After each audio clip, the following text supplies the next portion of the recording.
Shalom Bapak Ibu yang terkasih, semoga kita masih diberikan semangat dan sukacita.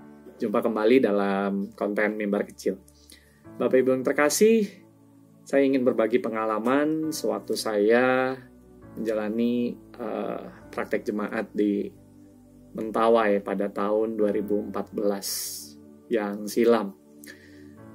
Yang ingin saya bagikan adalah pengalaman ketika saya menuju Mentawai, berangkat dari Padang di Pelabuhan Bungus menggunakan kapal feri.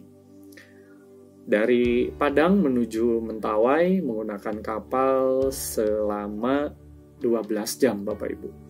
Pengalaman itu menjadi pengalaman yang mendebarkan sekaligus menakutkan menurut saya. Karena saya tidak memiliki pengalaman sebelumnya pergi ke Mentawai. Dan juga cuaca waktu itu sungguh sangat tidak baik. Karena ketika saya berangkat dari Padang, langit sudah mulai gelap. Dan benar saja ketika berada di tengah laut, hujan turun dengan begitu lebat. Dan sesekali petir menyambar dan kapal yang saya tumpangi kadang terombang-ambing. Di tengah situasi seperti itu saya membayangkan apa yang dilakukan oleh seorang nakoda kapal. Tentu ia memiliki kemampuan atau kecakapan khusus untuk mengendalikan kapal di tengah badai. Namun, apa yang menjadi patokan seorang nakoda ketika mengalami badai?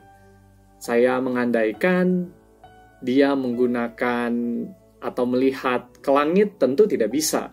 Memang ada ilmu yang bisa digunakan untuk membaca tanda-tanda di langit, perbintangan, astronomi, dan lain sebagainya. Namun ketika badai, saya yakin tidak bisa kita melihat ke langit dan melakukan sesuatu. Melihat ke kapal lain mungkin itu pun tidak bisa banyak membantu, karena kapal lain pun sungguh mengalami pengalaman yang serupa. Apalagi melihat ombak, itu hanya akan menambah ketakutan saja. Yang saya pikirkan adalah ketika mengalami badai, seorang nakoda akan mencari mercusuar. Seorang nakoda akan mencari tanda-tanda cahaya kemana ia harus mengarahkan kapalnya. Dan disitulah fungsi mercusuar untuk mengarahkan, memandu kapal-kapal senantiasa dapat berlabuh dan sampai kepada tujuannya. Bapak Ibu yang terkasih, bukankah Allah juga digambarkan sebagai mercusuar yang kasihnya senantiasa mencari orang-orang yang sedang mengalami badai kehidupan, orang-orang yang senantiasa mencari arahan untuk dapat berlabuh dan selamat.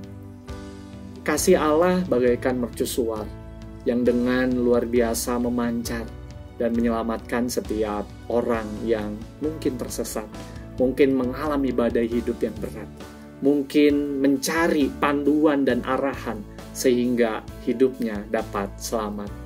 Itulah kasih Allah yang luar biasa bagi kita semua, bagi saudara dan saya.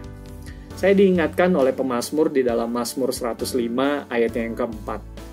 Carilah Tuhan dan kekuatannya, carilah wajahnya selalu. Pada pasal ini pemazmur benar-benar mengingat kasih Allah yang terjadi dalam kehidupannya, dalam kehidupan bangsa Israel. Bahwa dalam segala perkara dalam kehidupan bangsa Israel itu, pemazmur melukiskan bahwa Allah turut bekerja, bahwa Allah senantiasa membimbing dan memimpin umatnya. Bapak Ibu, mungkin sekarang kita mengalami badai kehidupan di tengah pandemi COVID-19 ini. Kita mengalami banyak hal yang sungguh membuat kita penat, bosan, bingung, stres, harus bagaimana dan seperti apa. Tapi bersama pemazmur, marilah kita selalu diingatkan untuk mencari Tuhan. Karena dialah mercusuar kehidupan kita. Supaya kita tidak tersesat dan supaya kita dapat berlabuh ke negeri yang senang. Amin. Tuhan memberkati kita. Mari berdoa. Bapa, di tengah pandemi COVID-19 ini bisa jadi kami tersesat oleh berbagai hal. Oleh ketakutan kami, oleh pikiran kami yang sempit, oleh segala sesuatu yang bisa menjauhkan diri kami dari Tuhan. Bapa, biarlah kami mengarahkan hati kami senantiasa pada Tuhan. Kami yakin Tuhan tetap berkarya dan Tuhan senantiasa mengarahkan kehidupan kami, memandu kehidupan kami, sehingga yang perlu kami lakukan adalah tetap percaya, sambil tetap mengupayakan apa yang baik yang bisa kami lakukan. Terima kasih Tuhan, pimpin senantiasa hidup kami, dan kami menyerahkan kehidupan kami seutuhnya ke dalam tangan kasih Tuhan. Di dalam nama Tuhan Yesus kami berdoa. Amin.